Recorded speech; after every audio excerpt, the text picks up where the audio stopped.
everyone, let me introduce myself. My name is Valerina Lia Pertiwi. You can call me Vale. I am majoring in management with NPM 254111049.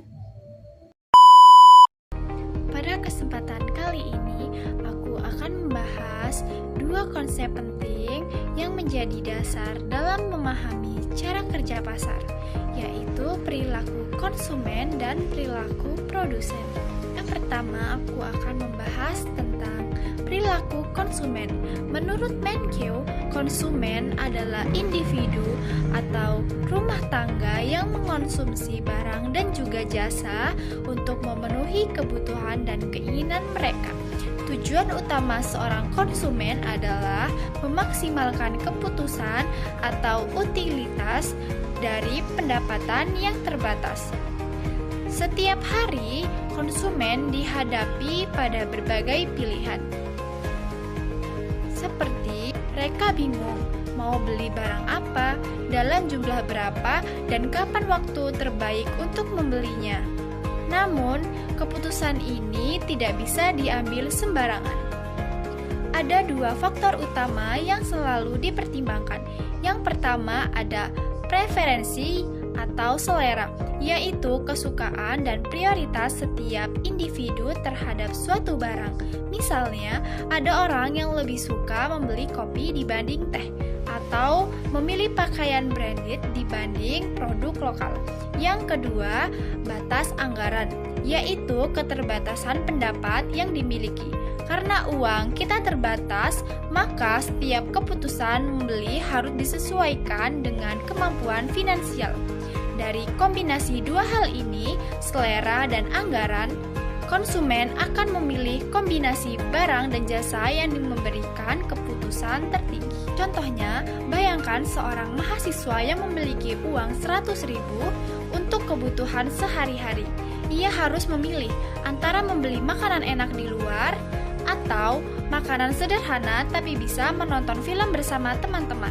Pilihan yang diambil mencerminkan cara konsumen memaksimalkan kepuasan dari sumber daya yang terbatas. Perilaku konsumen sangat dipengaruhi oleh harga barang, pendapat, serta harga barang lain seperti barang pengganti dan pelengkap. Jika harga barang naik, konsumen cenderung membeli lebih sedikit. Jika pendapatan naik, konsumen bisa membeli lebih banyak barang. Jika harga barang pengganti, misalnya kopi terhadap teh, turun, maka permintaan terhadap barang aslinya bisa berkurang.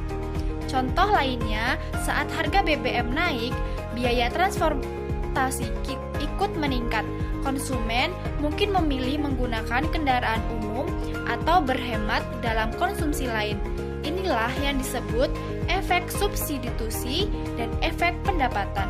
Dua konsep penting yang menjelaskan bagaimana konsumen menyesuaikan pilihan ketika harga berubah. Menurut Menkeu, konsumen dianggap sebagai rasional.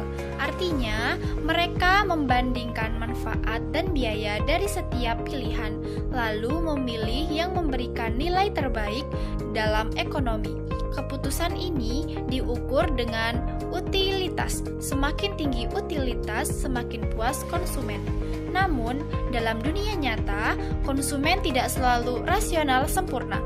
Terkadang, keputusan dipengaruhi oleh emosi, tren, atau pengaruh sosial. Menkeu menegaskan bahwa memahami perilaku konsumen tidak hanya tentang angka, tapi juga tentang psikologi ekonomi, bagaimana manusia benar-benar membutuhkan keputusan di pasar. Sekarang kita beralih ke sisi lain dari pasar, yaitu produsen. Jika konsumen berperan sebagai pembeli, maka produsen adalah pihak yang menghasilkan barang dan jasa untuk dijual kepada konsumen.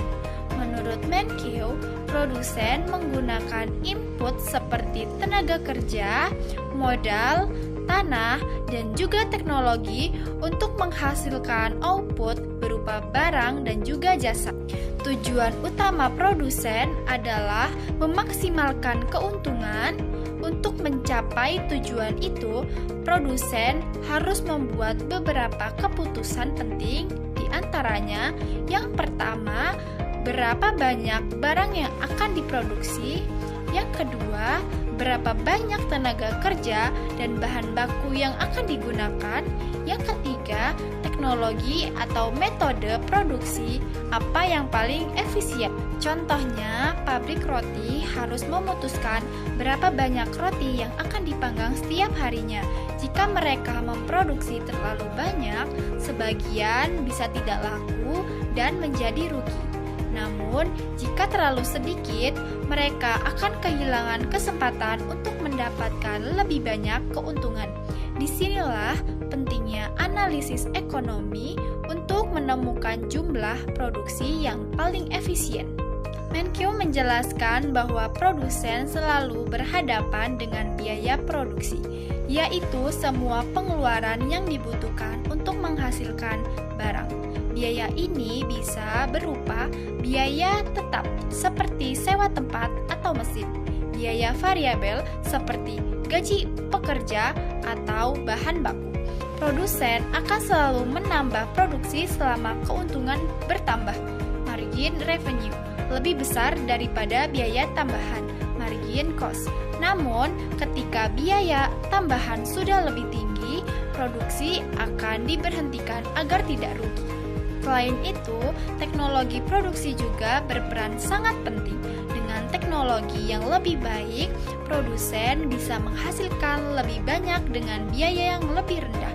Contohnya, menggunakan mesin otomatis di pabrik atau aplikasi digital dalam usaha kecil bisa meningkatkan efisiensi dan mengurangi kesalahan manusia. Sekarang, mari kita lihat bagaimana konsumen dan produsen saling berinteraksi di pasar. Konsumen menciptakan permintaan, sementara produsen menciptakan penawaran. Keduanya bertemu di pasar dan membentuk harga keseimbangan, yaitu harga di mana jumlah barang yang diminta sama dengan jumlah barang yang ditawarkan. Contohnya seperti dalam pasar buah, jika harga buah apel terlalu tinggi, pembeli akan berkurang dan penjual punya stok berlebih atau surplus. Sebaliknya, jika harga buah terlalu rendah, pembeli akan banyak, tapi penjual enggan menjual karena tidak menutup biaya produksinya. Akhirnya, harga akan menyesuaikan sampai tercapai keseimbangan baru. Interaksi antara konsumen dan juga produsen inilah yang menciptakan mekanisme pasar, sistem alami yang mengatur aliran barang, jasa, dan uang dalam perekonomian. Ketika kondisi ekonomi berubah, misalnya terjadi krisis, inflasi, atau kemajuan teknologi, perilaku konsumen dan produsen juga ikut berubah. Misalnya, konsumen bisa mengubah pola konsumsi beralih ke barang yang lebih murah atau menunda pembelian. Dan produsen juga bisa menyesuaikan produksi, mencari cara menekan biaya, atau berinovasi agar tetap kompetitif.